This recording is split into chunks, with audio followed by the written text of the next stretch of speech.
22.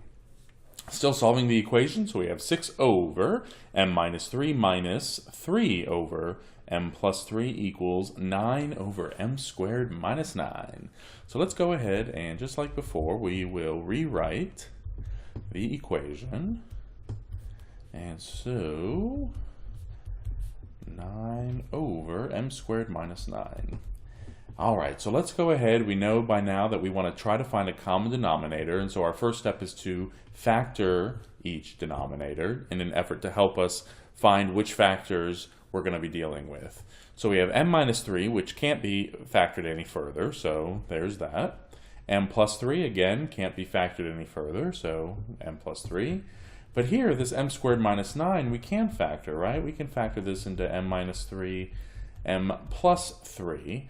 And we know that the common denominator has to have one of each factor that's unique.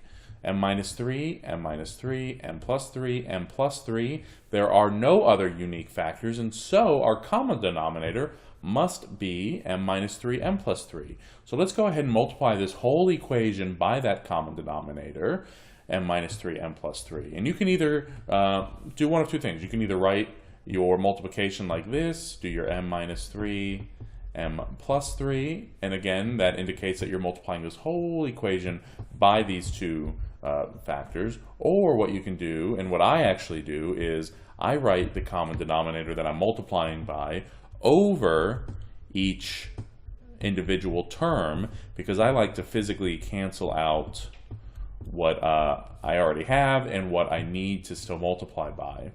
And that'll make more sense here in a second, I think. Alright, so let's go ahead now and start our multiplication. So writing it this way is the same thing. You're still indicating you're multiplying the whole equation by what's in red, the m plus 3, m minus 3, our common denominator. So m minus 3 cancel, and so I'm left with positive 6 times now the quantity m plus 3. So 6 times m gives us 6m. 6 times 3 gives us 18. And m plus 3 cancel, so we're left with negative 3 times this quantity m minus 3. So negative 3 times m, well, that's minus 3m. Negative 3 times negative 3, positive 9.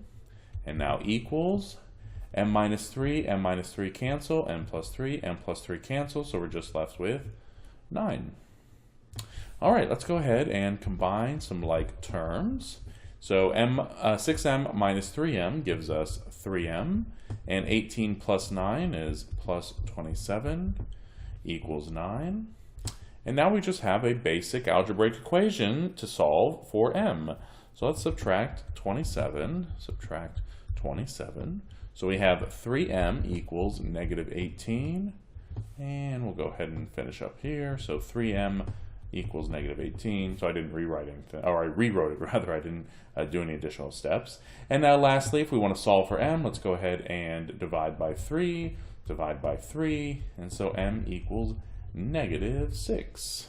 And as we talked about in the previous video, when you are dealing with solving equations, rational equations, you want to check your solutions and make sure that none of the solutions you end up with invalidate any of your fractions by making the denominator undefined, meaning if we were to take the value, our solution, plug it in for m or x or y, whatever variable you're using, does that create a 0 in the denominator for any of your fractions? If it does, then you have to drop that particular solution as being a possible answer.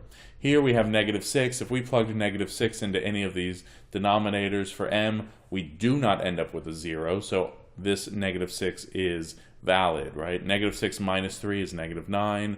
That's not a 0, so we're good. Negative 6 plus 3 is negative 3. Again, that's not a 0, so we're good. Negative 6 squared minus 9. Well, negative 6 squared is positive 36 minus 9 is 27, so we're good to go there. All right. If, however, again, when we solve for m, if we got m equals, let's say, 3, for example, well, as soon as we plug 3 in, we get 3 minus 3, that's 0, can't have a 0 in the denominator, so we would drop that m equals 3 as being a solution. But again, here we're good to go, m equals negative 6, and we can go ahead and end there. So let's go ahead and take a look at number 23. I'll see you there.